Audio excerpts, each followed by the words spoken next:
Good morning, everyone. Can you hear me well? Well, thank you very much, Dr. Bolton, for that lovely introduction, and I think most notable, to be called an honorary a graduate, in spirit at least, of Loma Linda is really quite an honor. In the last weeks, as I prepared for coming here, I spent time learning about Loma Linda and the history of Seventh-day Adventism, and was truly inspired by the incredible growth of this institution. From humble beginnings in the early 1900s as a vision of one woman, and beginning at the time when medical education was changing dramatically with the Flexner Report, to be under the gun and labeled as a Class C medical college like many were. At that time, many of the medical schools, they fell aside.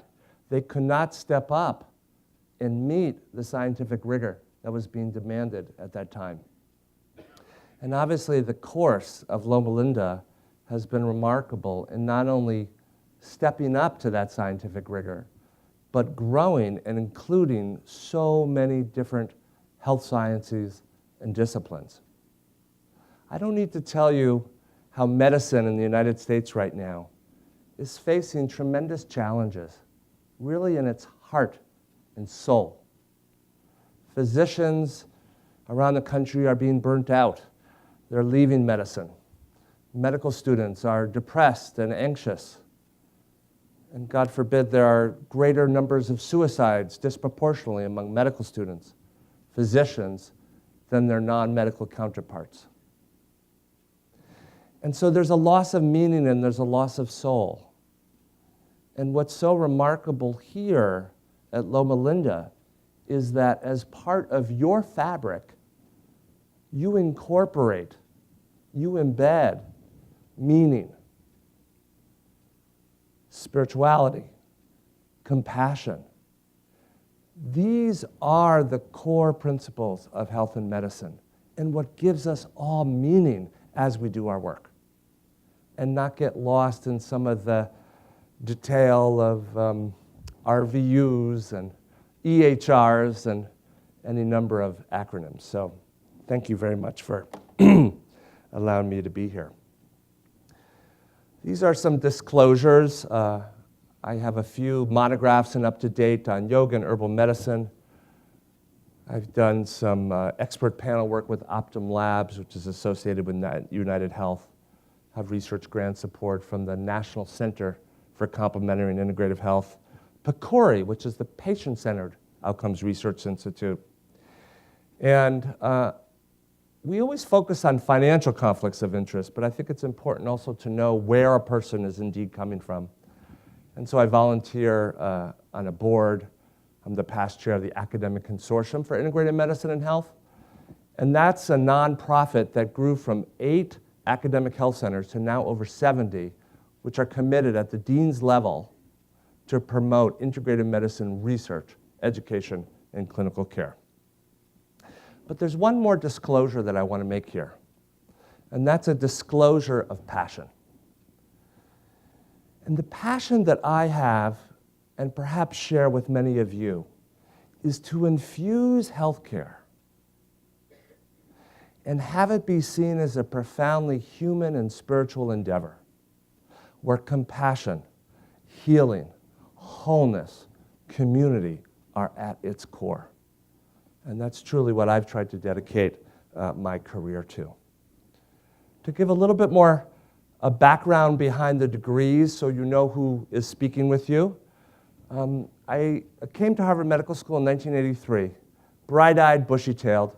Honestly, I entered medicine because my mother thought it would be a very good idea, God rest her soul, because I was good at science and I liked people. But as time went on in that first semester, I started to become a little disillusioned. Lecture after lecture was on histology and physiology and anatomy and biochemistry and so forth and so on. Where was the human? Where was the person in this process? I took a very interesting course in January at the Intercession led by a social worker where we made rounds at Beth Israel Deaconess Medical Center. And we observed the teams as they went into each room and rounded. And a whole group of 10 white coats would rush in, stand over the patient who's post-op, opine for a few seconds, not really take any questions, and swish out.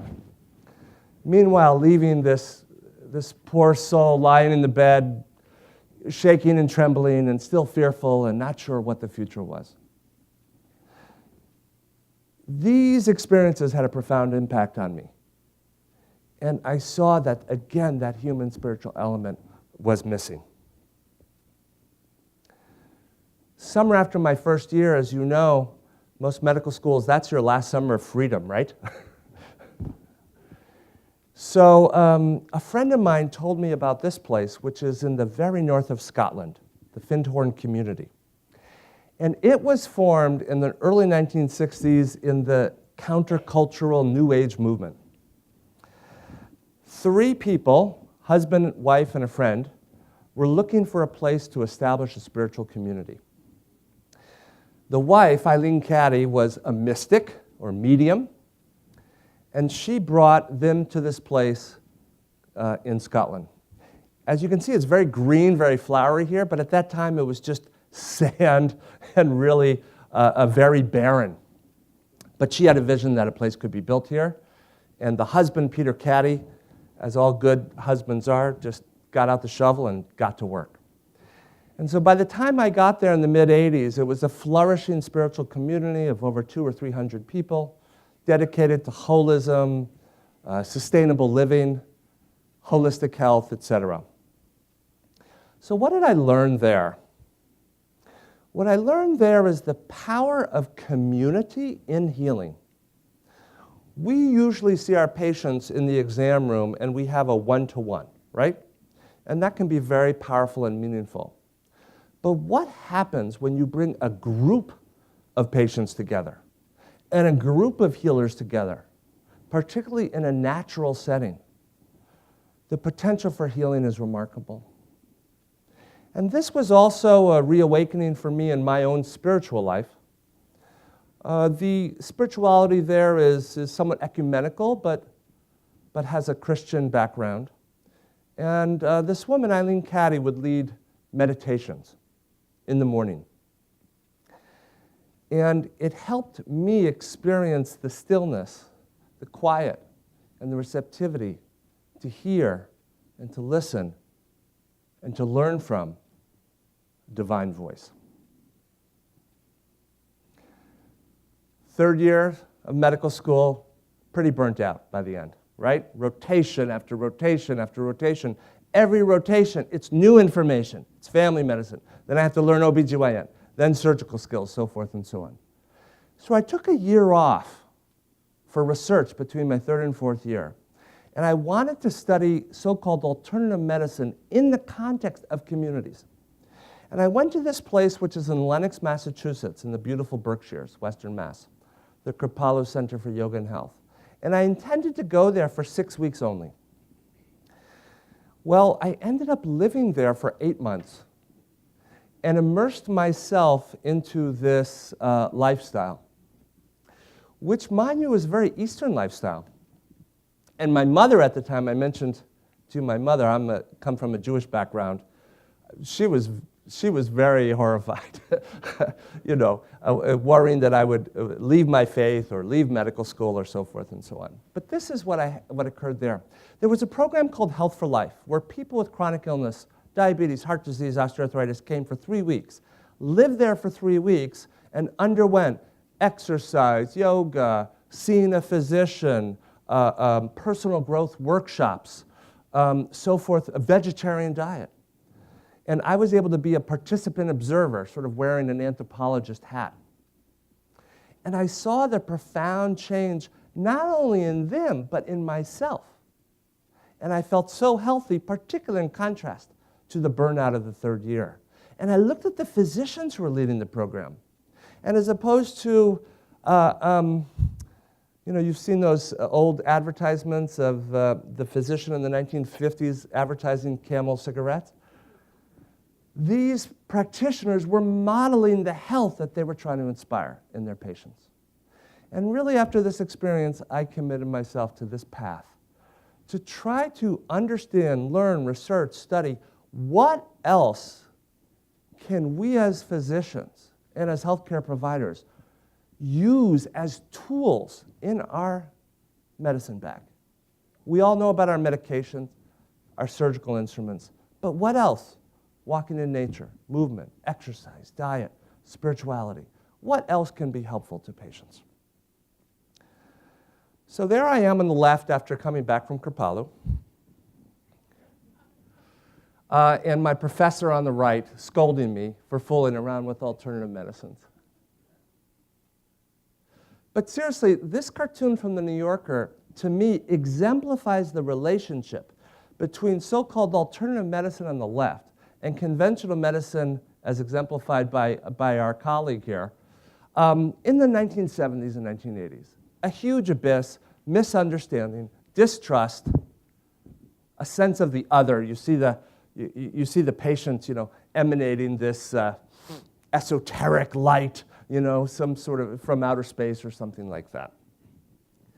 I have great news to share with you in the rest of this lecture is that we've come a long way from this abyss, this difference, this schism, and that now there's tremendous interest in conventional medicine to learn about these practices. Likewise, there are practitioners of massage therapy, chiropractic who are interested in learning from us and collaborating and so forth and so on. So what is integrative medicine and health? First of all, it's not a specialty. I don't have the specialty of integrative medicine and health. It is an approach to care. It is a model of care that whether you're a pediatrician, surgeon, family doctor, OBGYN, anesthesiologist, you can incorporate this model of care. And so number one, it's not about tools in the toolbox. First, it's about the relationship between practitioner and patient. That relationship imbued with trust, with confidence, with connection is a powerful vehicle of healing. Focuses on the whole person, not just the symptoms, the biology, the physiology, the organs, but how does that patient feel? How does that patient think? What does that patient eat? How do they move? Where do they live? What are their relationships? What are their habits? Where do they work? And then, also, of course, what are their spiritual beliefs? What gives them meaning in life? What gives them faith? And is informed by evidence. And this, I think, is one of the major turns that this field has experienced in the last 20 or 30 years, is now we bring rigorous science to it. And that's a lot of the work that I do back in Boston. And makes use of all appropriate therapeutic and lifestyle approaches, healthcare professionals and disciplines. I don't need to tell you, and this institution, which is the home of the Adventist studies, the powerful role that diet, exercise, how we manage stress, and sleep play in the role of health. But as you know, since it's not reimbursed, and it's not patented, and it's not, there's not a lot of money behind it in terms of special interests, it really falls, unfortunately, often in modern medical education to the bottom of the curriculum, with some very rare and notable exceptions. And optimal health and healing. So a person, of course, as you know, may have a disease, and that disease may be fatal, and the person may succumb to that disease. But we're not also just interested in curing, we're interested in healing. And that's, of course, a greater experience that can occur regardless of whether there's cure or not. And so the way I like to summarize integrative medicine and health is, in the green circle, evidence-based medicine, all the things that we learn and practice, evidence-based complementary alternative therapies, lifestyle, integrated with relationship-centered care, where we know that the relationship between me as patient and you and doctor has a therapeutic impact in and of itself, regardless of medication, and then patient-centered care, looking at the whole person. That is integrated medicine and health. So how do we assess a patient? And I spoke about this before. Obviously, There's the domain of the body, which our patients often come to us in the first place, complaining of pain, fatigue, bleeding, so forth and so on. But we know that these other domains of life and of the human condition not only influence the symptoms of the body, but also the bodily illnesses impact those domains. Patients with chronic pain and mental illness experience tremendous social isolation. Social isolation, of course, feeds those syndromes, as an example. Perhaps you're thinking, as you've heard these slides, some of the parallels to Loma Linda and a Seventh-day Adventist approach to health, of which I'm just only beginning learning about.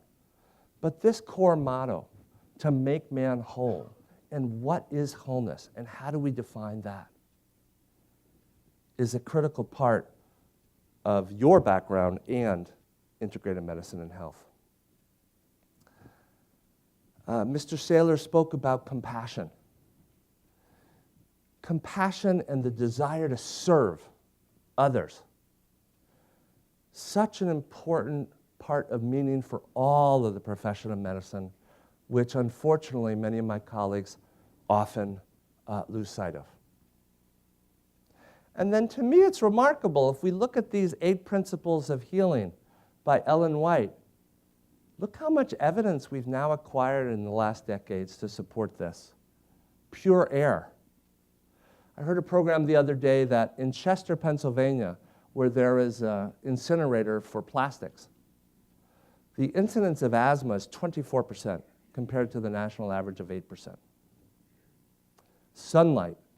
We know the powerful association that vitamin D has with so many chronic illnesses. Moderation or abstinence from substances such as alcohol, substance use disorder. This is an enormous problem where I practice. Goes without saying the health consequences there. And although I don't know if at Loma Linda you have patients having the water cure anymore, but if you go to Europe and look at naturopathic practices there, the use of hot mineral baths is still really quite common, and there's data supporting its effectiveness. Rest. This is a country that is sleep deprived. We as a profession are often sleep deprived. And the association of poor sleep with hypertension, cardiovascular disease, mood disorders is enormous. The importance of physical exercise goes without saying, and proper diet, and I'll share some data. But then this also trust in divine power. And of course, as we meet patients from different faiths, and where I work, I literally have the world on my doorstep with patients from Africa and South America and Asia. What are their beliefs? What gives them meaning in life? And how can that be tapped into for healing? So these are some of the themes that I'm hitting upon. Integrated medicine and health is a model of care, not a specialty. The evidence base and acceptance for integrated medicine and health is growing. And the principles of integrated medicine and health and practices appear well aligned with your mission, vision, and values. I'm going to touch upon a little bit of history of the field in the last 20 to 30 years, some epidemiology, give you a few cherry-picked examples of evidence that are positive and promising, and evidence also that's very scary and discouraging. Share with you some resources, and then close with a few final comments. This paper was a seminal paper, New England Journal of Medicine, 1993. David Eisenberg, mentor of mine when I was in medical school. Up until that point, people thought, okay, yeah, there's some people on the fringes who use this meditation stuff or, herbs and things like that, sort of this fringe element. But this was the first nationally representative survey of US adults asking about a whole variety of alternative medicine practices. And what he found was that 1/3 of individuals surveyed used at least one of these so-called alternative practices in the past year. 1/3 of US adults. Over 400 million visits to providers of unconventional medicine, which equaled approximately the number of visits to primary care providers in the same year. Tremendous amount of money spent out of pocket. And what was very interesting was these patients were not using alternatives in lieu of seeing you and I. They were using it at the same time as if there were two parallel systems of medicine happening, but they weren't telling their doctor about it because the doctor didn't ask, or they didn't think the doctor was interested, or maybe they would feel that they would be judged. This survey has been repeated, 1990, 1998, now in the National Health Interview Survey, 2002, 2012, 2007, 2012, consistently showing about a third of US adults using these practices. So some people thought it was a passing fad per se, from the 60s and 70s, but it really seems to be a constant. A data point, by the way, I'm not showing here is they also asked about prayer, the use of prayer for health and healing. And that, I would argue, is not an alternative therapy, but the point that I want to say is that was actually stated as the most common, even greater than multiple vitamins, approach used for health. This is a key congressional act to be aware of, 1994 Dietary Supplement Health and Education Act. And basically it created this category called dietary supplements. And in there were herbs, vitamins, minerals, you name it. And what's key to know is that this act allowed companies to manufacture and market these without proving efficacy or safety before marketing. And that the burden of proving that something was unsafe or ineffective fell to the FDA, which is a relatively small organization for the size of this industry. And this essentially led to a deregulation of the herb industry. And you see products like this all the time, right, with these magnificent, claims, the best-selling, the most effective natural herbal weight loss pill ever to hit the market. And so the sad piece about this is that there are some botanical products that show some promise for health conditions. It's a sort of a short list at this point, but there are several. But because of the deregulation of the industry, the ability for us as physicians to recommend a product that we can feel confident about its content, its safety, its preparation, its accuracy of labeling is impaired. And so the potential for helpfulness of these, even when they are potentially helpful, is truly limited. This was a key editorial in 1998, the New England Journal of Medicine, by the editors. It is time for the scientific community to stop giving alternative medicine a free ride. Alternative treatments should be subjected to scientific testing no less rigorous than that required for conventional treatments. And beginning around this time, there are a number of people who really took up that helm. In 1998, Congress established the National Center for Complementary and Alternative Medicine. They appointed a top-notch virologist, Stephen Strauss, to lead it. He thought that the center was going to be closed in a number of years.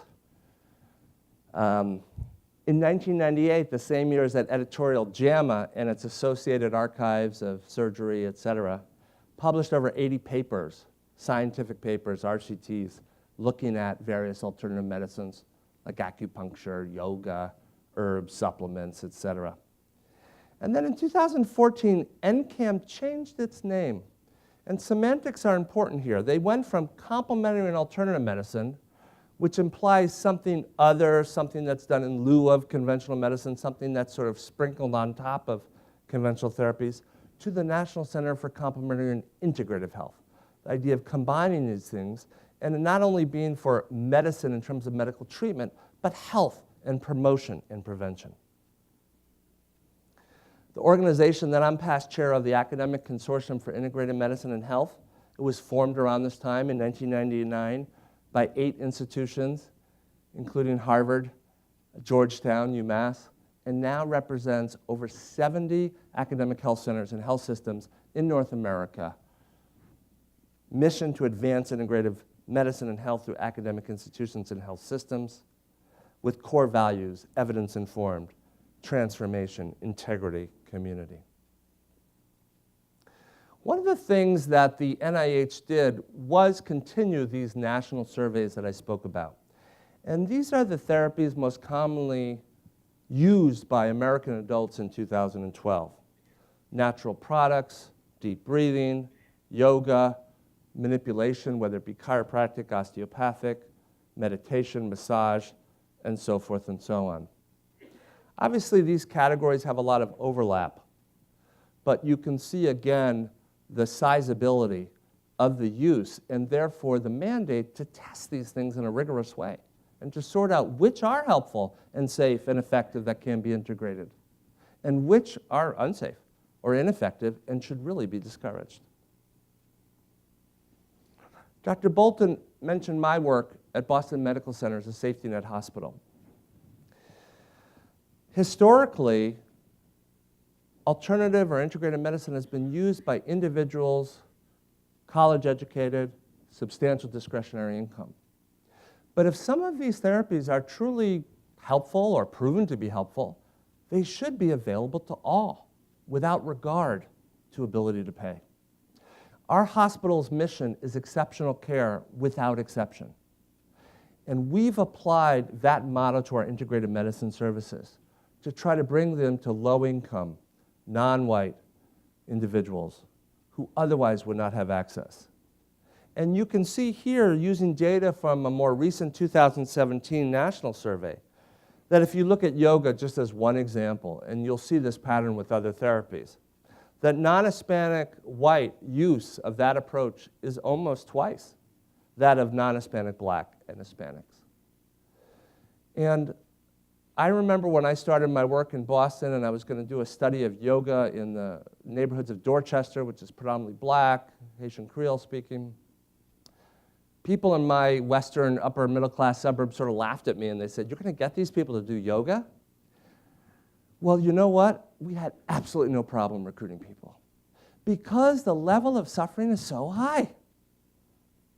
Patients with, in this case, chronic low back pain, they've given up on what we have to offer, and they are just continuing to suffer.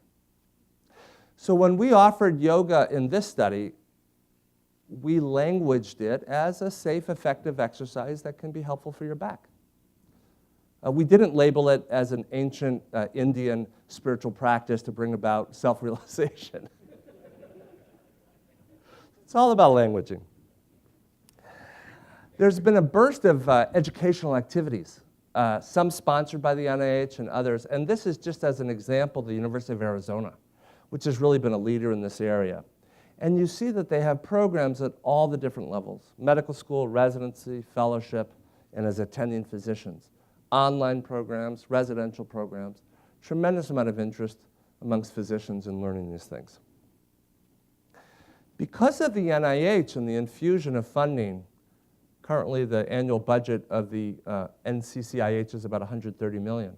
There's been a remarkable growth in randomized controlled trials.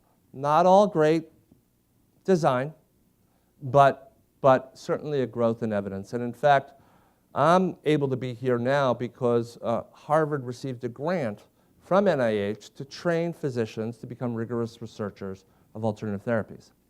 And so myself, colleagues, and others have contributed to this. So I want to show you some data. Again, just a smattering and cherry picking. And before I launch into anything with acupuncture or yoga, look at this study here. This is done by my colleague, Ted Kapchuk. He took about 240 patients with irritable bowel syndrome, and he divided them up into 3 groups. The waitlist group just waited for the study to begin until the data was collected, so they received no intervention. The limited group received visits with an acupuncturist. And the acupuncturist was trained and scripted to go in, be very businesslike, to be fairly cold in delivery, place the needles, remove them, walk out, end of story. The group in the augmented, the acupuncturist came in, greeted the patient with a warm smile, asked how they were doing, talked about the procedure they were going to have, put in the needles, maybe some relaxing music, and the end of the visit. And what you can see here, and this is percentage of patients experiencing adequate relief, and these are all patients who met Rome criteria for IBS. You see a dose-response relationship between waitlist, essentially no intervention, limited an intervention, but provided in a fairly business-like cold way, and then third, an intervention provided in a warm, compassionate way. There's one detail I haven't given you yet, though. The acupuncture needles used in the limited group and the augmented group were what are called placebo acupuncture needles. They don't even penetrate the skin. They give patients an experience and a belief that they're receiving acupuncture, but there's no needle or any penetration in the skin. So what you're seeing here is the impact of the therapeutic relationship between patient and doctor. There are many studies like this. There's actually meta-analyses done on studies like this showing that all of us are therapeutic agents. I want to share data that you may very well know from this institution. So there are 3 very large prospective cohort studies: the Adventist Mortality Study, Adventist Health Study 1, and Adventist Health Study 2. Cardiometabolic factors. If you look at body mass index and comparing non-vegetarian with vegetarian Seventh-day Adventists, and this is a combined variable of vegan, lacto-ovo-vegetarian, pescatarian, and vegetarian. The difference in BMI, males and females, 55% less hypertension risk in vegetarians, 56% less risk of metabolic syndrome. Looking at specific cancer types. Cancer of the colon. Vegetarian, an odds ratio of 0.39. So that means a 61% less incidence of colorectal cancer in vegetarians compared to non-vegetarians. Respiratory tract, it crosses 1, so it's not statistically significant. But prostate cancer, 0.65, a 35% less incidence.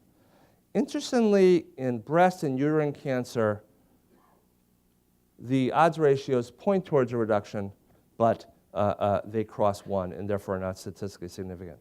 But if you look at overall cancer, men and women, an 8% reduction.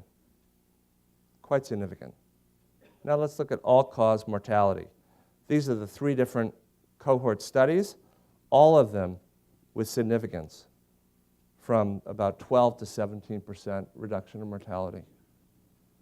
Ischemic heart disease, you see a gender difference here, but in men, substantial reduction. And no statistical significance with cerebrovascular disease. If this was a medication in those columns, and you had the patent of it, we would be eating caviar for lunch. Let's put it that way. But this is really remarkable data. And of course, this is controlled for exercise, for gender, for age, for race, et cetera. Obviously, this is prospective observational data.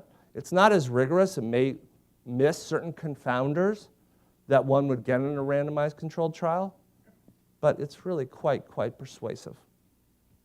Dean Ornish, maybe some of you know him. I worked with him. I was very fortunate as a resident and a young physician. He combined a vegan diet, essentially, with yoga, stress management exercises, smoking cessation, and aerobic exercise. He did work, actually, first with coronary artery disease and found that that approach actually caused regression of coronary artery atherosclerosis. This is before we had lovastatin, which does it medically. And then he shifted his attention to prostate cancer and found that individuals with prostate cancer who were undergoing watchful waiting with PSAs from 4 to 10, doing this approach, they had better outcomes. Mechanistically, what they found is that the individuals who went through that lifestyle program had longer telomeres. And telomeres are those caps on the chromosomes, for which a longer or larger telomere appears to be associated with improved health outcomes. I'm putting this study in to just provoke our thinking and trying to get out of the box. This was a study financed by the NIH, the trial to assess chelation therapy. So when people started to look into alternative medicine, the idea of injecting a chelating agent into a patient to treat heart disease was seen, and perhaps still seen by many, as just complete quackery. And so this study was created. This was a debunking trial.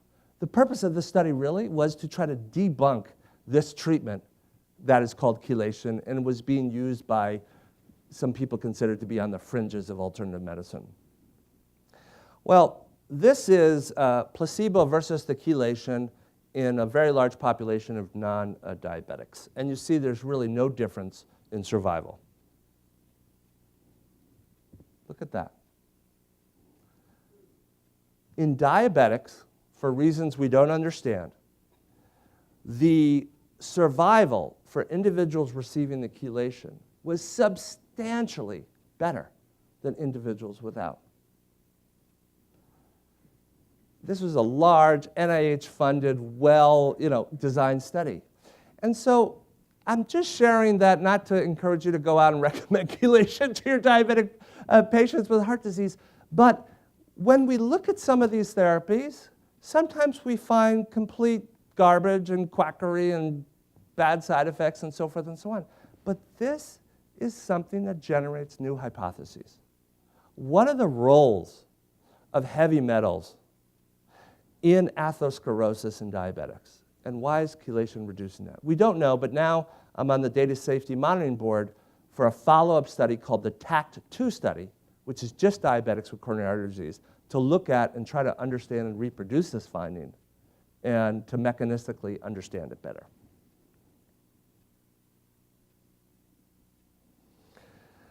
Another important paper, St. John's wort, popularly used for treating mood disorders, activates the cytochrome P450 system in the liver that's so important for metabolizing so many drugs. This is a study done in healthy volunteers looking at Integrative, one of the original protease inhibitors that has transformed HIV care. I trained at San Francisco General in 1988 and 1992, and I sat with so many men, mostly men my age, dying before these drugs came out. When this drug is taken concomitantly with St. John's wort, it's broken down at a faster rate because of the activation of cytochrome P450. And you see that the area under the curve of Integrative plus St. John's wort is less than half of the area under the curve of Integrative alone. That decrease in concentration is significant enough to cause failure of treatment for HIV patients. These studies have also done on oral contraceptives and found that the combination, the drug interaction, will cause a pregnancy on oral contraceptives. And I know our colleagues right now are having a symposium on surgery and transplant, and there are case reports of cyclosporin levels dropping with concomitant use of St. John's wort and rejection of transplants for that reason. Now, please don't leave here and say, oh my gosh, every herbal therapy causes these incredibly harmful reactions. I'm showing this to you as an example of the importance of rigorous research on this stuff to try to sort out what's important to look at and what's not. I was a fellow in 2003, and my professor from his environmental medicine class said, hey, can you come to this noontime conference? We're going to present this patient. 62-year-old South Asian male admitted to a Boston hospital in status epilepticus. CBC showed hematocrit of 26 on the peripheral smear basophilic stippling, and that is pathognomonic for lead poisoning. Blood lead level 89 micrograms per deciliter. And as you know, when we treat kids and we test them for lead, we like to see levels less than 2. This individual reported 6 years of an Indian formulation called Mahayuraj Gugulu. It was sent to the EPA lab in New England and found to have enormous concentrations of lead, of mercury and of arsenic. To just give you a sense of comparison, a calcium carbonate pill, if manufactured with USP regulations, can have no greater than 1.5 parts per million of lead as a contaminant. So 14,000 parts per million. So I left that conference like, what is going on here? And to make a long story short, about 10 years later and 12 research papers later, it turns out that about 20% of traditional Indian medicines are of a category called Rasa Shastra, which intentionally add compounds made with metals, minerals, and gems. And it goes back to ancient texts that purport the strength-giving properties of metals, such as lead and such as mercury. So in addition to being a substantial public health problem, it was a fascinating example to me of where science and traditional beliefs clash. So I've been to India several times and presented our data, and traditional practitioners who have taken chemistry will get up and argue with me and say that I'm trying to bring down their traditions, which of course I'm not. I'm looking to try to pull out the best and let's leave out the problems. But we all need to be thoughtful as we work with patients, particularly from different cultures who may use different types of therapies, to speak about them in a non-judgmental way, but also have our eyes tuned out for issues like this. Again, please don't leave here thinking that all supplements are contaminated with lead. It's a fairly localized problem to South Asia, but in India it may affect tens or hundreds of millions of individuals. This is my work where we took 320 patients, recruited from community health centers, from low-income neighborhoods, and randomized them to yoga, physical therapy, or education. And the rationale for doing this study was this. Physical therapy is the most common non-pharmacologic referral that we as primary care physicians make when faced with a patient with back pain. It's reimbursed, it's accepted, physical therapists are trained here at Loma Linda, et cetera. Yoga, there have been about 11 RCTs looking at yoga for chronic back pain, and indeed showing it's helpful for improving pain intensity, improving function, and lowering medication use. So the idea here is a comparative effectiveness study. If we have something new like yoga and something established like PT, let's test to see if the yoga is non-inferior or equivalent to PT. And indeed, this is one of the graphs, and this was published in Annals of Internal Medicine in 2017, showing yoga in the red and PT in the blue, showing fairly similar reductions, in this case, in disability from the back pain. And these changes went out for a year.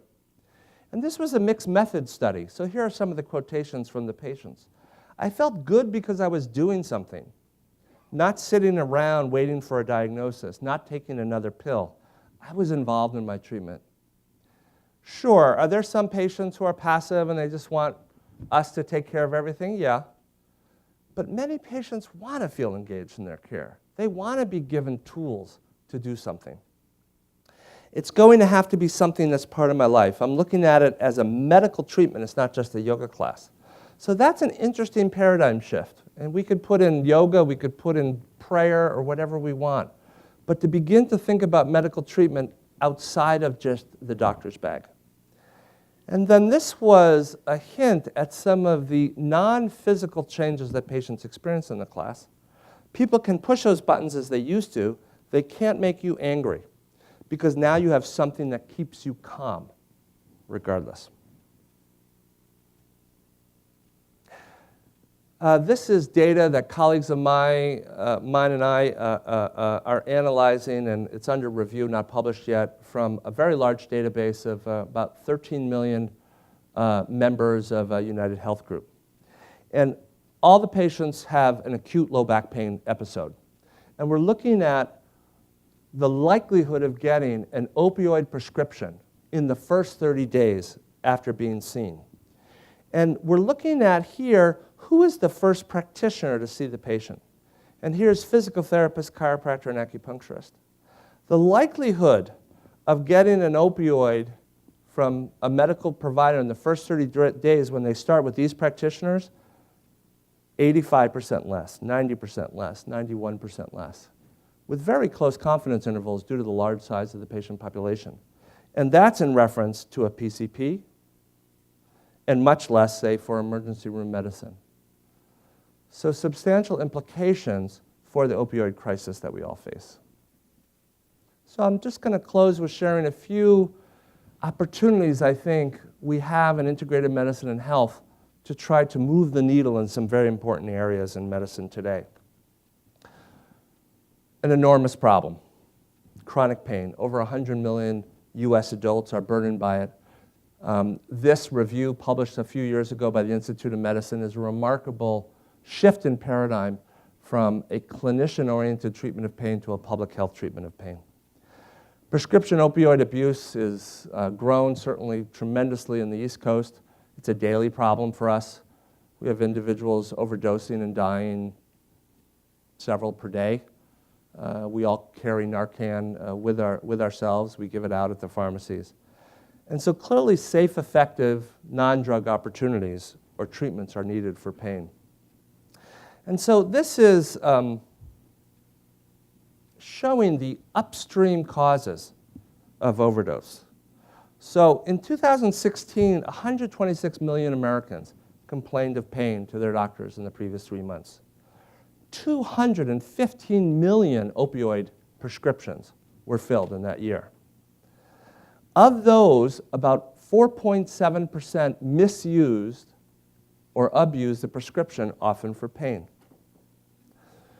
When you query individuals with heroin use, almost half of them report having used a prescription opioid prior to their heroin use. I'm sorry.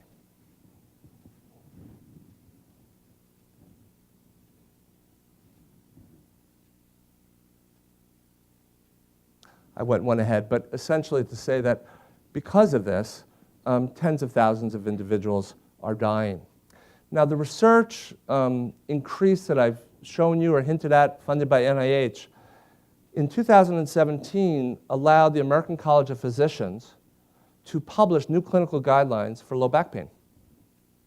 And these were not only for patients with acute back pain, but also chronic low back pain. And the key piece here, compared to their previous guidelines, were that non-pharmacologic treatment should be used first. Heat, massage, acupuncture, and spinal manipulation. They also issued guidelines around chronic low back pain and showed this list of non-pharmacologic approaches that had sufficient evidence from well-designed, randomized controlled trials that they can be recommended prior to the use of medication.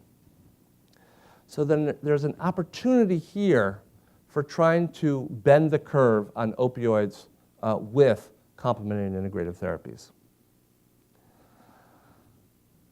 My sense, or I hope, that problems of physician burnout, medical student burnout here at Loma Linda because of your philosophy is less than elsewhere. But I can share with you, in my institution and other countries, large percentages of physicians are reporting burnout, cynicism, lack of self-efficacy in their professional work, a certain detachment and emotional exhaustion. Mindfulness, which is a form of meditation focused on the present moment without any judgment, has been shown to reduce burnout levels and improve compassion. And this study was published in JAMA amongst primary care physicians in Rochester. And we're replicating and adapting this to our hospital, Boston Medical Center, this year. Health disparities. There's tremendous inequities in our country in the incidence of diabetes, obesity, mental health, substance use disorder. And these colored lines show evidence connections between the therapies on the right and the conditions on the left. How can lifestyle and some of these other approaches impact and improve health disparities. I don't need to introduce to you how, over the course of the last 20 years, the prevalence of obesity, diabetes, has increased enormously over the country, over the course of the country. How can lifestyle approaches that we endorse here be tapped into and promoted as a powerful mechanism for helping turn this tide of metabolic disease? And lastly, let's look at determinants of health and health expenditures. $2.6 trillion spent on healthcare a few years ago. The vast majority to the work that we do, medical services, but only 9% in the realm of prevention or healthy behaviors. But if we take a look at what determines actually health outcomes, we find that access to medical care is only 6%. So look at the disproportion between what truly determines health and how money is spent. Genetics, 20%, socioeconomic, so-called social determinants of health, 22%, healthy behaviors, lifestyle, 37%, interactions amongst these. How can our work together begin to make the expenditure towards health be roughly equivalent to the determinants of health?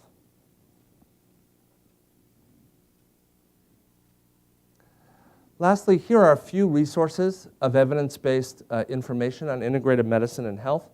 The NCCIH has a great deal of info, studies, one-pagers. The fourth edition of Integrative Medicine is a textbook edited by a leader in family medicine, Dave Rakel, published by Elsevier. I edited a special issue of Medical Clinics of North America in November 2017, and that has 11 review papers looking at the evidence of integrative medicine for cardiovascular disease, for GI disease, for women's health, for mental health, neurologic disorders, etc. Natural Medicines is an online database run by the same people who published the pharmacist letter. You tap in any herb or product that a patient tells you they're using, and right off the bat you'll get a very nice, essentially monograph, safety, indications, what people use it for, interactions, any efficacy data or not. This is a link for a number of resources around integrated medicine for pain that the Academic Consortium for Integrated Medicine and Health has organized. And lastly, if you're interested in the yoga work that I've done, these are links, and we'll update the online presentation here for instructor and participant manuals, as well as home practice videos. So just to wrap up, integrated medicine and health very often is looked at as a luxury, a nice thing to sort of sprinkle throughout the hospital. But really, if we are to move healthcare in the direction to human, spiritual wholeness, this type of approach has to be moved from, oh, that's very nice, to something that's truly necessary and truly integral to the healthcare system. From my limited knowledge of LLUH, it appears that you have a unique opportunity with your background in philosophy to truly help move that forward and to be a leader in the field. I was very struck by the 2020 vision and the vision for wholeness and the spiritual plan as examples. And really, my goal, I think, is at some point to work towards a day when this term integrative is really superfluous, that the practice of medicine, our health institutions, embody this wholeness philosophy, where evidence and science are right next to wholeness, the human, the spiritual, what gives us meaning in our work. I want to thank you very much for your attention.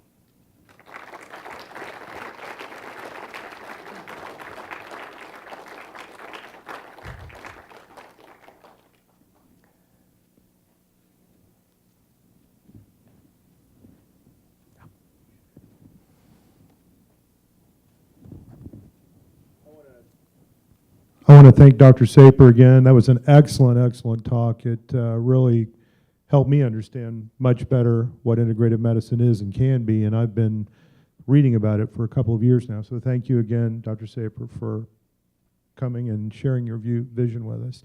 I think now we take a short break, Dan, before the panel, or we go right to the panel? No break now. We'll go right to the panel. Or if you wanted to take some questions from the audience first before the panel, it's up to you. Yeah, let's do that then. I'd like to give an opportunity for one or two questions for Dr. Saper. But before we take the questions, let me just give everyone an overview of what's coming next. We're going to have an expert panel discussion with 6 members that will be on the panel. And the purpose of the panel is just to put a human face on integrative medicine. And so each of the panel members will share a brief anecdote or patient story that during their career best illustrates what they believe is an example of integrative medicine. It's deliberately vague because I want it to be as broadly inclusive as possible. So at the end of the discussion, we can also take some questions then. So for those of you who don't get an opportunity to ask Dr. Saper a question right now, you might then. So that said, does anyone have a question they'd like to ask Dr. Saper? Do you have a microphone to get to? Thank you. Hey, thanks so much. I appreciate it. Check. Hi, Dr. Saper. Thank you for that presentation. It's interesting as an Adventist Christian, you from a background of, I guess, a Jewish background, an interest in yoga. We get to a similar place in healthcare, so it makes us cousins to some degree. Sure. My question to you is, I've been reading and studying about integrative medicine for a while, and I think one of the qualms that I have about it is a lot of those in integrative medicine, in addition to treating patients, will many times sell their own products.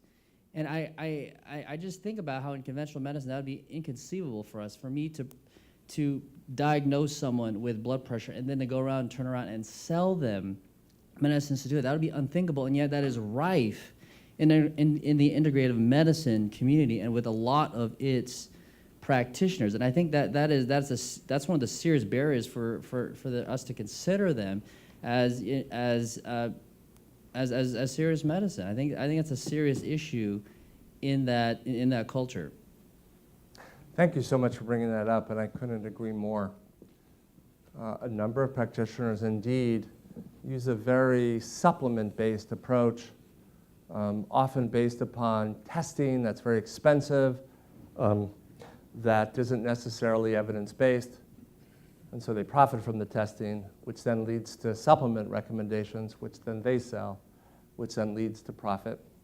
And I think that that's an excellent example of some of the aspects that fall under this integrative medicine and health umbrella that should be discouraged. And we need to be very thoughtful when we collaborate and refer to practitioners to assure that they have integrity and have a similar type philosophy as we do. So, thank you. Any other questions? One more.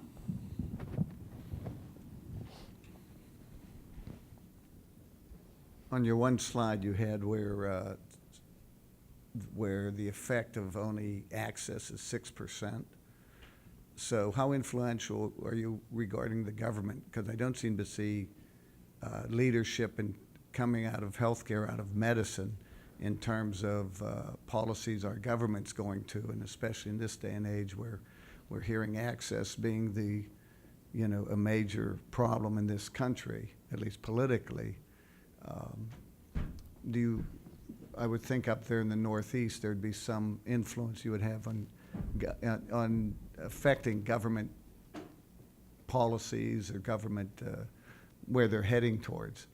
Are we seeing any of that in medicine? Because most of what I hear, I hear nothing coming out of medicine in any discipline, in any kind of voice as to the direction healthcare's going or to some of the ideas that are being thrown out in terms of from a healthcare standpoint. Sadly, I'm in agreement with you that if we look at where the dollars and the federal budget, are spent, it is mostly around access, which of course is very, very important. but it's not looking upstream enough to the determinants of health. I'm pleased to say, in our institution, statewide, we have been very active around policy in this regard, and have actually been able, as one example, to get permission from our state's Medicaid to use our dollars to actually support housing units, affordable housing. Because what we're finding is that the readmission rate to our hospital, and particularly of individuals with complex conditions, physical health, mental health, substance use disorder, the lack of stable housing is an enormous determinant to their poor outcomes. So certainly at the state level, and in Massachusetts is fairly progressive in that sense, we're seeing some changes. We're doing work at the national level to try to shift the perspective on pain to more of a preventive approach involving weight loss and exercise. But again, unfortunately, I don't have any terrific new news to share with you that the priorities, even prior to this current administration, are substantially turning towards the areas that you're speaking with. There are some very bright spots, such as the RWJ Foundation and their work on a culture of health. Thank you. Another question down. Last night at our 50-year class reunion, we heard one of our colleagues, a neurosurgeon, tell about his stage 4 melanoma that was in his brain, every lymph node, all through his chest. And as he's facing the end of his life with nothing to offer in American medicine, he ended up going to South America to take some kind of herbal treatment. He's as healthy as can be now. I ask why do so many people with stage 4 cancer have to go to Mexico and South America? We're in our country with all our technology, we've shut the door to these people that want an integrated approach to reaching out for some kind of a cure. Thank you for that comment. First of all, congratulations on your 50 years of service to the medical profession. It's wonderful. One of the worst possible things that a physician can ever say to a patient is that we have nothing else to offer you. And I can't tell you how many patients sadly have come to me sharing that story from another physician. And I don't care if it's, stage 4 melanoma or complex musculoskeletal disorders. I don't advocate, of course, offering some kind of false hope and promises of some magical supplement, but we can always be beside our patients and always support them in their exploration for health and for healing. You are absolutely correct that many patients, and this is well documented by a fascinating book by Michael Lerner, who looked at non-conventional cancer medicine and all the people traveling to Mexico, et cetera. There are individuals who seek out this care when they are at the end of the road, and I sadly had a patient also with stage 4 melanoma who sought out those treatments, and he ultimately passed away fairly soon thereafter. So I think, one, obviously to celebrate your colleagues' cure and health. Number two, to hold on to the mystery and awe of his health right now. We as physicians, as scientifically trained, we love to explain things. And we love to explain things away and maybe come up with some crafty explanation of why he is better now. But the reality is we don't know. We don't know what combination of special supplement he receives in South America or his faith or his innate healing ability. But it's cases like his that need to provoke our imagination, our hypothesizing, and go further to explore and learn what else this world can offer for health and healing. Thank you. Thank you very much, Dr. Saper. Actually, I think that question leads perfectly into the panel discussion. the purpose of the panel is just to put a human face on integrated medicine with stories. And again, deliberately broad or open with the approach. So the participants will share whatever story is the most meaningful to them. Immediately after the panel, there's going to be a break, correct, Dr. Reichert? Okay, so we'll have a 15-minute break at 10. So we're going to move through this pretty speedily. So I'm going to do a brief introduction of the panel and give you just name and our background. You can see it in your program. Again, my name is Mark Bolton, class of '94. My background is residency training in family medicine, but I practiced emergency medicine my entire career, so that's what I do clinically. Dr. Peters, Warren Peters, began in vascular surgery and now works here at the Center for Health Promotion and in preventive medicine. Dr. Wee, my understanding is pediatrics. And Dr. Hart needs no introduction, but for the few of you that may not be aware of Dr. Hart is, he's the president of the university, and his background is in public health, and actually taught me public health when I was here. And then Dr. Saper's background, refresh your memory, is family medicine and then integrative health, working with underserved populations. And then Dr. Sutton at the end is a psychiatrist. And I just want to take this moment to introduce Dr. Sutton a little bit more because she's going to be our next speaker. Dr. Sutton is an 07. Okay, what that means to those of us that are military is she's a general. And since I have a background in the military, I have to acknowledge that I'm really proud of her. It's great to have a general that's a graduate of our medical school. And I don't have to say the obvious, but she's a United States Army general. And as much as I love the Army, I think it's safe to say it's not the most female-friendly organization on the planet at times. And back when Dr. Sutton started her career in the Army, it was less so. And so the fact that she's achieved the rank of general says a lot about her competence, her resilience, and her likability. So I very much appreciate Dr. Sutton being willing to give our next talk. So I'm going to start, and our goal is to try to keep these under 5 minutes.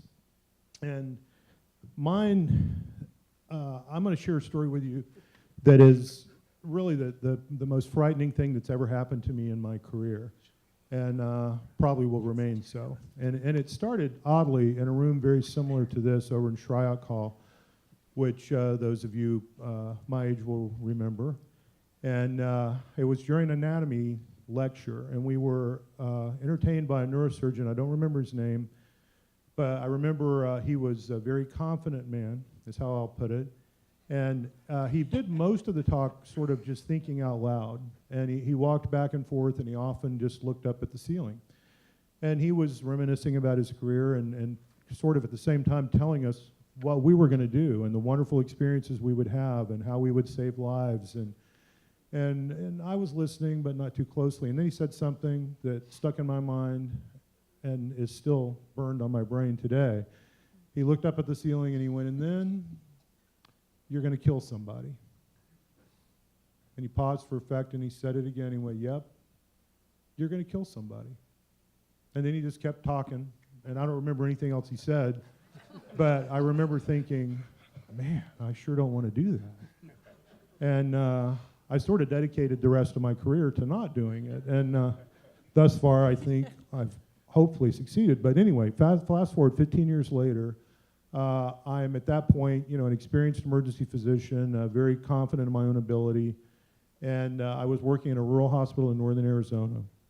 And I was on call and was catching a little sleep about 2 in the morning, and I got called to the ER for a woman in respiratory distress. And so I got there, and she was sitting up tripoding and clearly was getting ready to die. And in the ER doctor's world, in a sense, that's a relief because you can do something pretty quickly to probably delay things, if not turn them around. You intubate them, you pharmacological interventions, if you have an ICU, they go there. If you don't, you ship them, which is what I had to do in this situation. So we bagged her up to 100%, looked pretty straightforward to me. I go to intubate her, could not see the cords. Well, I tried again, used a different blade, still couldn't see the cords. So then I used the different video gizmos we had, still couldn't see the cords. And so to speed the story up, me and every other person with any airway expertise for 50 miles around tried to intubate this lady and none of us could see the cords. And it became increasingly clear to me we're going to have to cric her because I can't ship somebody to Mayo and Phoenix without a definitive airway. So I realized I needed to get the team on board because this was, in a sense, going to be an elective cric because we could bag her back to 100%. And so we tried a few more ideas that didn't work, and finally everyone said, yeah, we got to cric her. So I had the presence of mind to collect every conceivable piece of equipment I might need if things didn't go well, and got everybody assigned a role, and we started. And this lady was overweight, but I had to cric overweight people before, and I thought, you know, I'll just dissect down through the fat, and eventually I'll see stuff that looks familiar, and I'll get it done. If you're an ear, nose, and throat surgeon, you're probably cringing right now, but that's what I thought. So I dissect down farther than I thought I needed to go, and there was no trachea. Now, keep in mind, we're bagging this lady, but there was no trachea, so I went down further than I already wanted to be, and extended the incision much longer than I wanted it to be, but I had to, and still no trachea. And then a third time, and then I hit an artery. And this big giant hole that I didn't need to be in the first place was suddenly full of blood, and I couldn't see a thing. And I knew she was going to die in that moment. I thought I just killed this lady. I just finally did it. And I said to the young lady doing suction, and she, thank God, did. And I was somehow able to put a hemostat on the general area where the blood was coming from, and it stopped. Well, quickly speeding up, after attempting to kill her about 5 more times with other arteries that I cut, and now she's got 6 or 7 big hemostats hanging out of her neck. We finally found the trachea, very lateral and posterior, got her intubated, but we couldn't close the incision. I had to wrap it sort of loosely with Curlex, and off she goes to Phoenix, to Mayo. And I had the presence of mind to call the morning ER doctor because I knew the patient would get there about 7. Told him the story. I said, don't unwrap her, get her right to surgery. This is real. Because generally big hospitals tend to think small rural hospitals are overreacting, and sometimes we do, but in this case we weren't. And he said, would you mind talking to the ear, nose, and throat surgeon for me? Which was a reasonable request because he wanted me to get my head bitten off, not his. So I talked to the surgeon who was in surgery at the time, and they're holding the phone up to his ear, and I tried to tell him the story, and he finally interrupted me in a sort of brusque way and said, are you telling me, doctor, that you did a 5-centimeter incision to cric somebody? And at that point I was a little annoyed, and I said, no, doctor, I'm telling you I did a 10-centimeter incision to cric somebody. And he, in a very annoyed way, said, you know what, just get her here, we'll fix it, meaning we'll fix the problem you've caused. And so he hangs up the phone, and the call I was dreading came about 8 hours later. And I thought it was going to be, we're sending the police to take you to a safe place so you won't harm anybody else. But he actually called to compliment us, and he said, I can't believe you did what you did up there. He said, we took her to the OR, me and an anesthesiologist and a critical care doc all tried. None of us could intubate her or see the cords. We left your tube in. We imaged her. She has this ginormous goiter that had been growing forever, and we're actually having to do a surgery tomorrow with cardiothoracic involved because we're going to have to do a sternotomy. The upshot is they fix it. This lady goes back home, and one part of the story I haven't told you is halfway through this procedure, when I really knew she was going to die, and I didn't know what else to do, I stopped. I said, let's stop, everyone, and just pause a minute. And I said, if you're a believer, pray. And I'm not a public prayer, and I'm not certainly not an eloquent public prayer, but I prayed. And I don't really remember exactly what I said, but the gist of it was, God, please help me not to kill this nice lady. And so when it all ended, and she ended back home, she had no residual effects at all. No problems with speech, no problems with swallowing, basically a scar, and that's it. And I don't need to state the obvious. I am not an ear, nose, and throat surgeon. I also don't need to state the obvious that there's a lot of important anatomy in the neck. And the fact that I was able to do that with a distorted anatomy and not nick or cut or damage anything, it was no testament to my ability. To me, in my own mind, that was a direct answer to prayer. And I use it because in my own career, it illustrated 3 important things to me, and I want to pass a couple of pieces of practical advice before I pass the microphone to Dr. Peters. For those of you that are new and young in your career, if you're ever presented or when you're presented with a decision that isn't pleasant, that's taking you down a path you maybe don't want to go down, it's important to get the team to buy in, because if it doesn't go well, You want everybody to have supported your decision for a rational basis, as a rational thing to do. Second, prepare. Have everything you need and assign roles, because in this situation, it turned out something as simple as suctioning was every bit as important as anything I did to save this woman's life, because without it, I wouldn't have been able to see anything. So get the team to buy in and also prepare and have what you need. But in my mind, when you're presented with a dilemma, pray, because I believe, based on my own personal experience, it'll make a difference. And now I'll pass the microphone to Dr. Peter. Thank you very much for that prayer story. Well, this patient that I'd like to tell you about is a typical person that you might see. And, you know, I have the privilege of just taking care of people here on this campus at the Center for Health Promotion. So this is a 46-year-old Mexican-American woman, and she's an MA here on our campus. And we'll just call her Selena, because we always got to give everybody a name. But Selena came to us. She was 46, as often is happening in many parts of our country today. It's an extended family. So her 26-year-old daughter has a child. The mother is single, now living with her mother, who is our patient, Selena. As often happens also, Selena's father is in mid-stage Alzheimer's. And so you can kind of start getting a picture of the pressure, added to which, in her position, some budget cuts had happened. And so she was very, very nervous about having to do a lot more work, because the whole place had been downsized, but the work had not been downsized. So to complicate things, the little 3-year-old had a cardiac abnormality that was needing surgical repair. So she went to a place, you know, that Elsewhere General place, and she was kind of depressed and anxious, so they just put him on some sertraline. And she was also 46, so she was having some dysfunctional bleeding, and you know, having periods was a big hassle, so they just put her on some Depo-Provera.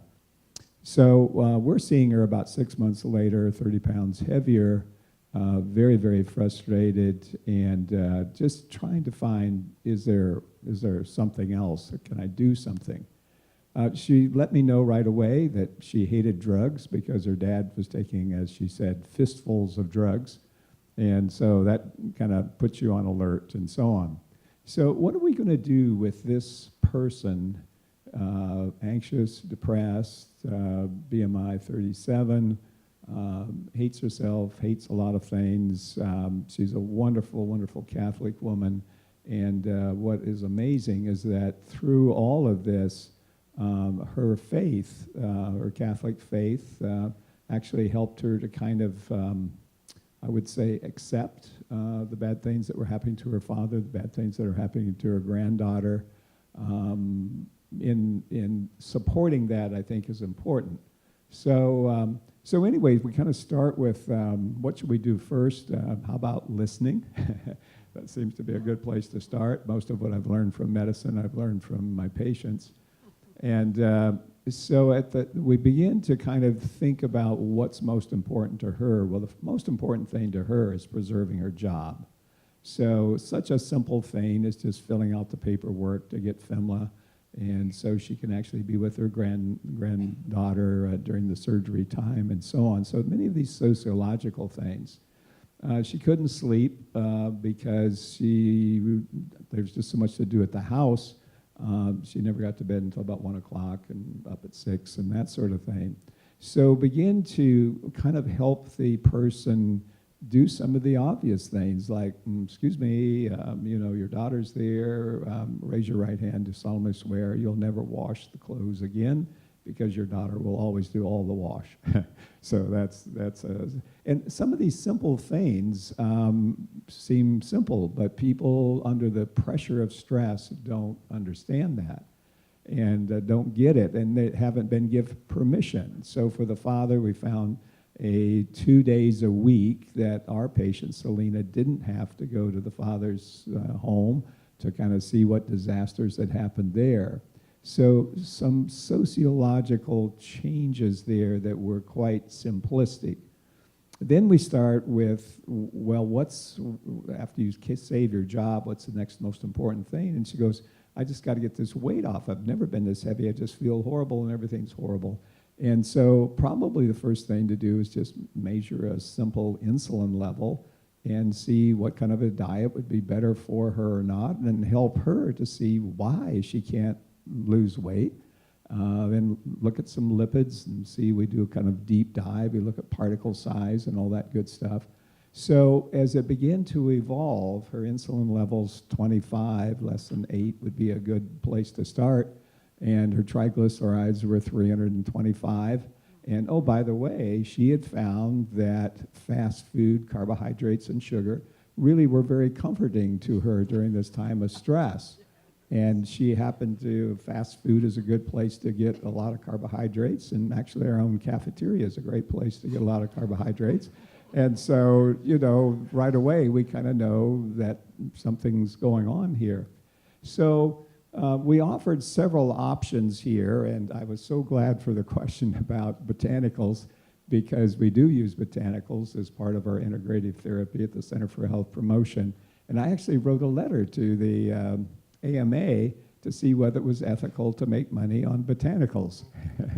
And so I got a very, very nice letter that I still keep in a nice plastic folder. And it simply said yes, but it should be within the context of that it should not be excessive, that it should be your cost plus any administrative overhead, and that it shouldn't have anything to do with your care. So since we take insurance and we don't make money on botanicals, we have a wonderful herbalist. His name is Justin. And all I do is just tell him, look, we have a lot of people with anxiety, depression. We have a huge amount of botanicals that people are taking. They go to health food stores, cost them hundreds and hundreds of dollars. So I just want the 5 top herbs. I want B-level science or better. I want it in 1 capsule, and I want it to cost less than $40 a month.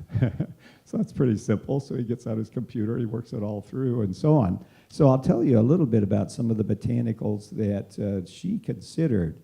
But first of all, it's so important to, first of all, look at what can we do within her life. And so she wanted something to kind of help with the anxiety and depression. And we get to name this one. It's actually called Calm Joy. And I quickly checked to make sure it didn't have any St. John's wort in it. And but it does. So it has some SAMe, some GABA, some chamomile. Mucuna is the joyful part. We had to tone that one down. It had just a little touch of euphoria. And a little valerian and L-theanine. So those are the kinds of things that you can make available to patients. And as we went through that process, we also offered her to be part of a study that we're doing at the center in which we use an anti-obesity medication and an herb called ashwagandha. So a huge amount of science behind ashwagandha, and I would encourage you to look at some of those things. So quickly to wrap up here, I may be exceeding my 5 minutes, but getting all these papers signed and so on, but the cost is also critical. So when I added up, she actually decided to use some Calm Joy, a little something for sleep, and I could tell you about that. Her knees, she was a soccer player, so she had arthritis. So after the 30 pounds of weight gain, the knees had gotten much worse. We know that all of this is going to get better. And we also saw that high insulin required a diet that was lower in the carbohydrates. But we also knew that the brain was craving these. It's an autonomic nerve system in which medication can help her make that lifestyle change. So when we added this all together, it came up to a cost of about $125.50 per month. Now that's a lot of money. She might be actually feeding a whole family on some of these costs. So those are the things where you can begin to use complementary, alternative, integrative, I love that word, integrative, and I just want to offer that as a story. Thank you. Thank you for that. Thank you, Dr. Saper, for your thought-provoking talk. I'm fortunate to be among such distinguished panelists, and I appreciate the opportunity to contribute to this conversation in a small way. I'm a pediatric intensivist, as well as a clinical ethicist, and I wholeheartedly agree with your theory that a model of integrative medicine and health is preferred over allegiance to the biomedical model. I'm grateful for your discussion also on evidence, on the importance of evidence in evaluating the efficacy of complementary health therapies. And indeed, the evidence is growing stronger, but I do wonder, though, as evidence builds for mindfulness and yoga, if these therapies can be integrated successfully without a larger shift in the philosophical understanding of medicine as currently practiced. In other words, is exercising mindfulness or practicing yoga another tool in the clinician's armamentarium on the road towards cure, or does it represent a different way of thinking and being, a way that actually can change the patient's and clinician's philosophical worldview? And what if these two worldviews clash? In the limited time that I have, I want to consider if effective complementary health practices can be evaluated outside of that worldview it was formed within, and if people outside the worldview have the needed equipoise in order to assess the evidence of it. So we've discussed the evidence for nutrition, yoga, mindfulness, meditation. How about therapies of intercessory prayer, the devoted study of religious texts? Or how about therapies to channel and change the universe's energy to affect biological change? How do we assess the evidence of such therapies, particularly when we may not buy into the worldview, and particularly when this sort of rationale is being used to direct medical therapy, and in my case, the medical therapy of a child? I've been blessed to be a visitor alongside spiritual journeys of my patients or their families. And I must say that one of the most profound experiences I've had was with John and Elizabeth. Elizabeth has given me permission to speak about her experience and about John's experience publicly. I want to thank her for this. Nevertheless, I've changed their names to protect their privacy as much as possible. So in my interactions with Elizabeth and John, I was John's attending physician. And although I did not perform the ethics consultation that had previously been requested before I came on service, I did participate in multiple multidisciplinary discussions outside of my time as John's attending physician for the sake of continuity. John was 10 when he was diagnosed with severe aplastic anemia, or actually just before he turned 10. And his disease was severe and was refractory to standard therapy, so he required a bone marrow transplant. The bone marrow transplant actually went well. It had pretty standard complications that you would expect from bone marrow transplant. And after he was diagnosed, though, he developed a very rare complication with a fairly high mortality rate called transplant-associated thrombotic microangiopathy. His treatment was lengthy and it was complicated. He required the involvement of multiple subspecialists. And of course, the joke, there's too many cooks in the kitchen. Sometimes there can be too many physicians at the bedside. He spent 2 consecutive birthdays in the hospital. Elizabeth was at his side almost every day.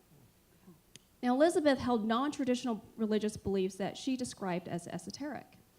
In short, she believed that disease is the result of an imbalance of good and bad energy, and that good energy is restored by communication with spirits, tarot card reading, numerology, prayer to the universal God, and the strategic use and placement of crystals.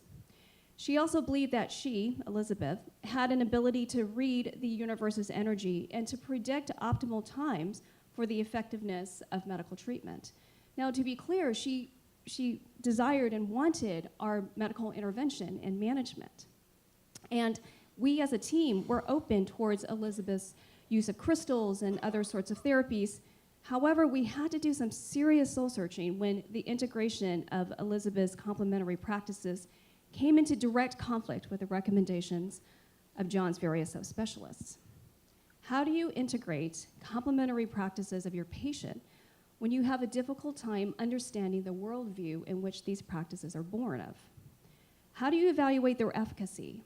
How does the clinical team prioritize which treatments to use first?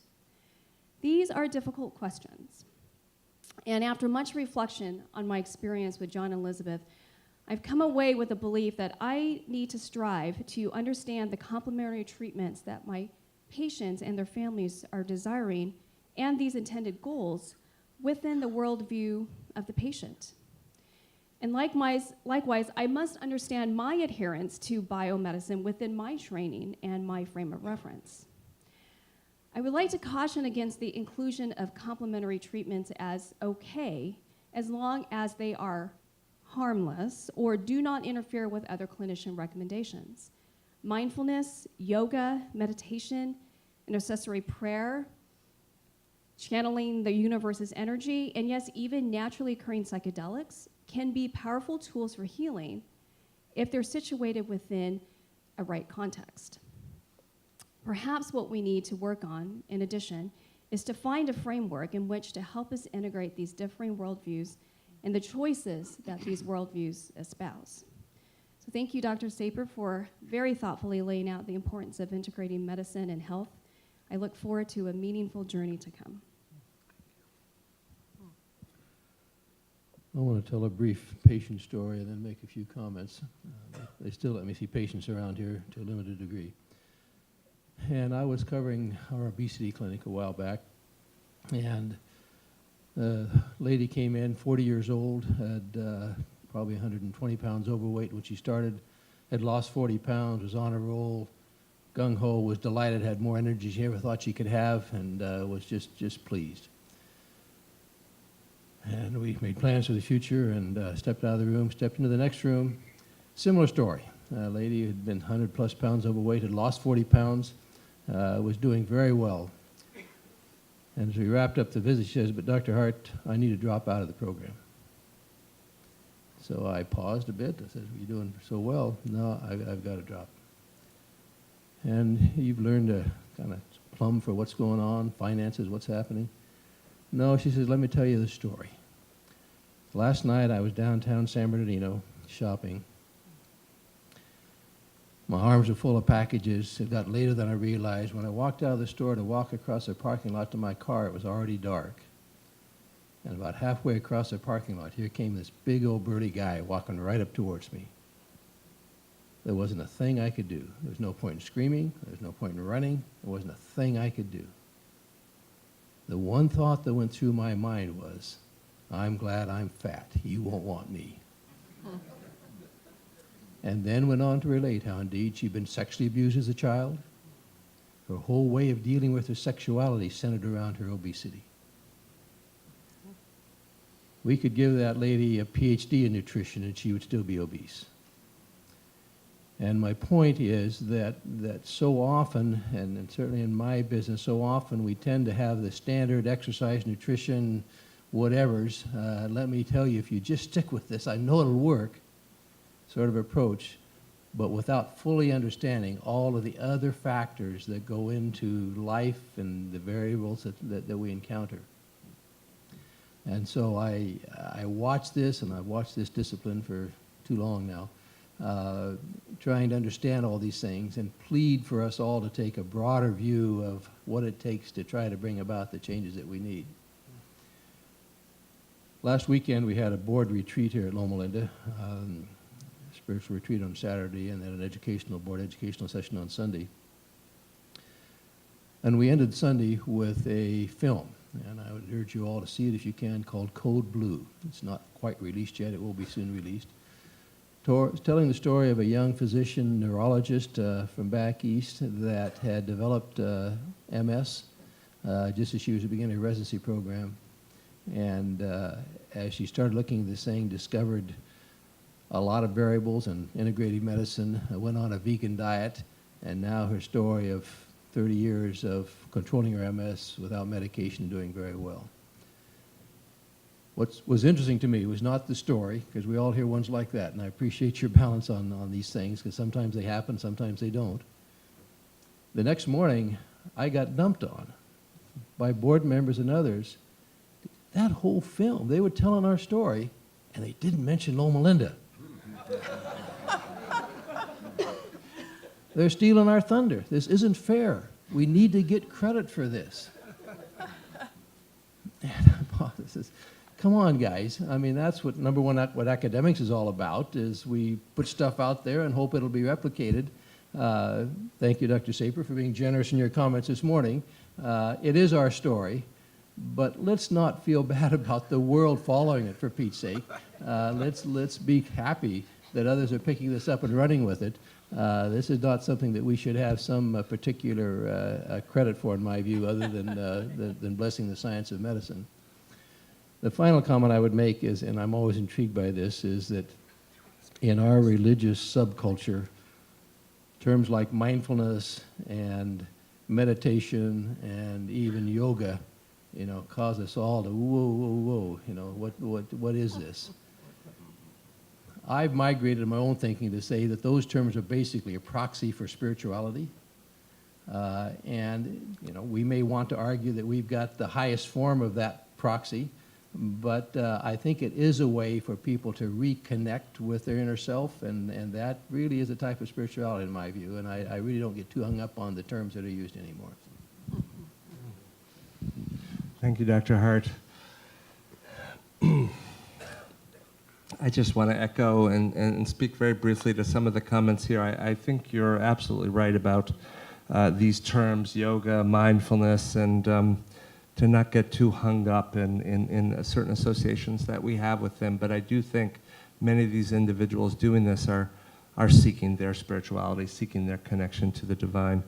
And Dr. Weed, amazing questions and so important that you're asking. How do we engage patients with such different mindsets and backgrounds and create an environment where they can feel heard? But of course, the best medical care can hopefully be delivered, and of course the stakes are so greater when it's a child, and the child can't necessarily speak for themselves. But I do think it is possible to create that environment. I'll just briefly give a patient story. A woman saw me for an integrative medicine consultation. So I do both primary care, and then patients are referred to me from the hospital. And this patient was referred by her hematologist. She had severe iron deficiency anemia and was requiring parenteral iron, but had chronic pain, fibromyalgia, obesity, depression, anxiety. That's sort of a normal patient at Boston Medical Center. She came in for the consultation, and we spoke about what triggered these symptoms that she was having. And Dr. Hart, you mentioned about that deeper inquiry into why, in your case, the patient was obese. In my case, why the patient had such depression. She had experienced severe political persecution and sexual violence in Africa, which prompted her to immigrate to here. And flashbacks and post-traumatic stress disorder really invaded her daily life. She felt heard that day, and that was my goal of the consultation, and then felt the trust that my concern for her and for her best interest was in hand. We've then created something called an integrative medicine group visit, which I referred her to. And this is where 10 or 12 patients with a common thread, in this case a chronic pain syndrome, come together with a physician and a second healthcare practitioner, in this case a woman who's an acupuncturist. And they meet once a week for 8 weeks for 2.5 hours. And this woman, in the course of that, she received many tools that were helpful to her, many stretches or affirmations that were helpful. But what really was helpful, or one thing that really stood out, is in this group of patients with careful facilitation and a sense of safety and trust, she was able to share her story. And when one breaks out of one's isolation and shares the story, in this case of trauma, which is such a common antecedent to mental health and chronic health problems, it takes such a heavy weight off the shoulders. She was Christian. She was always encouraged to continue with her faith and prayer. And so when I saw her after the 8-week series, Were her problems instantaneously cured? Of course not. But she felt that she had the support, the tools to change her diet, heal from her trauma, and move on to a life with greater quality and richness. If I were a chaplain right now, I'd say amen and shut up. Not being a chaplain, however, let me just thank each one of my panelists for your comments and really teeing us up for such a rich feast today of thoughts and ideas and inspiration. I have to say, as Mark said, I come to you today as a prodigal soldier or daughter of sorts. 30 years in the Army, and yet it all started here in this place, and with you representing the people who have embraced me in my ongoing journey for wholeness. You know, prayer has always had an essential role in my medical career. Starting at Pacific Union College, 1980, some of you remember Dr. Renee Yvard. We were in a broom closet. And Dr. Yvard, I was there, I'd studied pretty hard. I was a junior, I was applying for medical school here at Loma Linda. But yet I was obsessed with public health. And I thought, you know, let me ask Dr. Yvard what he thinks about this. And so I said, Dr. Yvard, before we get started, can I just tell you, I'm so interested in public and community health. What do you think? He looks at me and says, Lori, may I remind you that I'm the director of admissions for the School of Medicine. Prayer quickly ensued as I throttled back to regroup and restart my interview. Well, okay, so things went well enough at least to get my letter of acceptance. And I had gotten the idea from a couple of Air Force recruiters my sophomore year in college, in the middle of organic chemistry class. They came in, they gave their pitch about the Health Professional Scholarship Program. I thought, this is cool. Serve my country, get great training, world perspective. And so 2 years later, I got that letter of acceptance to Loma Linda, came back home, told my high school Loma Linda Academy buddies, yeah, let's meet at Laguna Beach. I'll see you guys there later in the afternoon, though, because I was sneaking off to Santa Ana, to the recruitment center. Didn't tell anyone, walked in, and was taken back. Here are 5 booths. It never occurred to me I'd have to choose a service.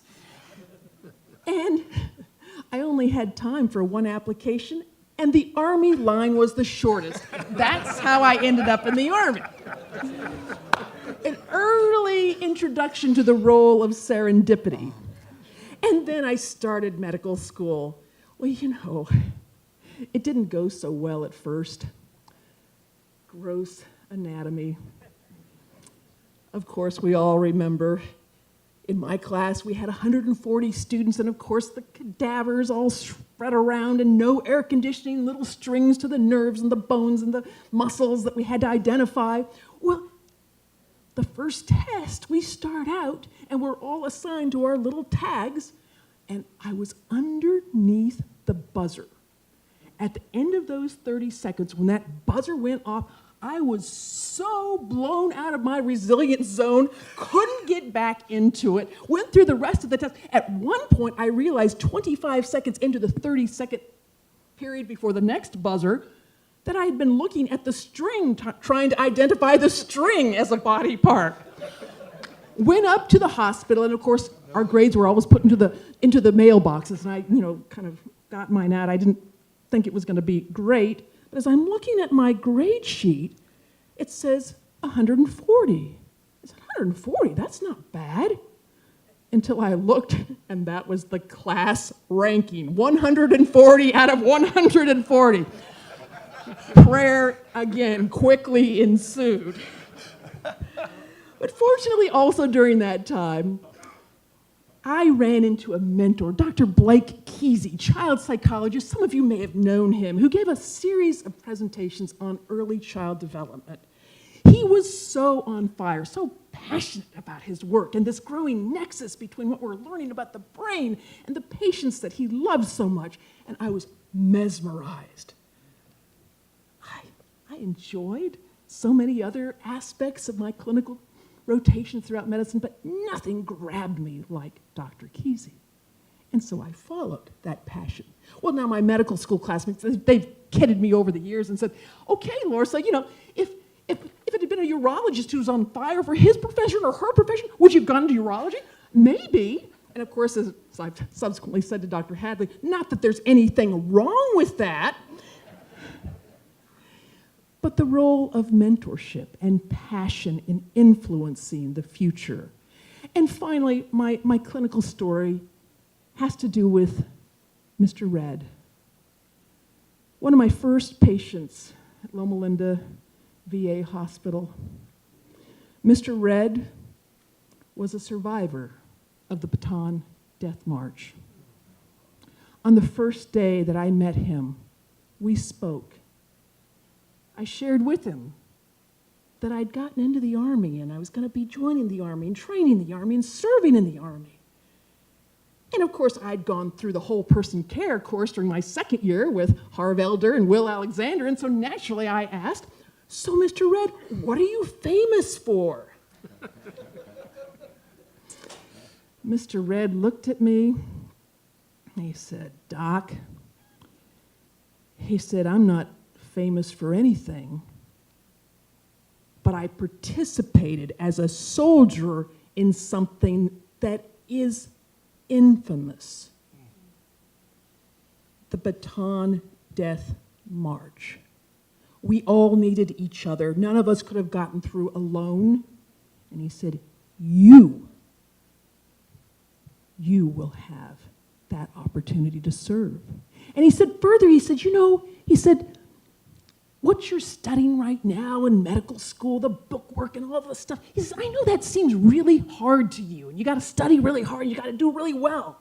I said, yep. Thinking back over to that inglorious beginning in gross anatomy. But he said, the true work of medicine begins with people. And you must love your soldiers and their families. That's the true work of being an Army doc and healer. That was on day number 1. Day number 2, Mr. Red was struggling. And as I was writing in a chart and trying to get ready for rounds, and I heard something, and I looked at him, and he motioned to me. And he whispered. He was getting weaker. And what he said was, remember me as you walk by. As you are now, so once was I. As I am now, so you shall be. So prepare yourself and follow me. Mr. Red passed the next day, and I've spent 30 plus 40 years subsequently preparing myself to follow Mr. Red's example. Thank you for being Loma Linda University to make man whole.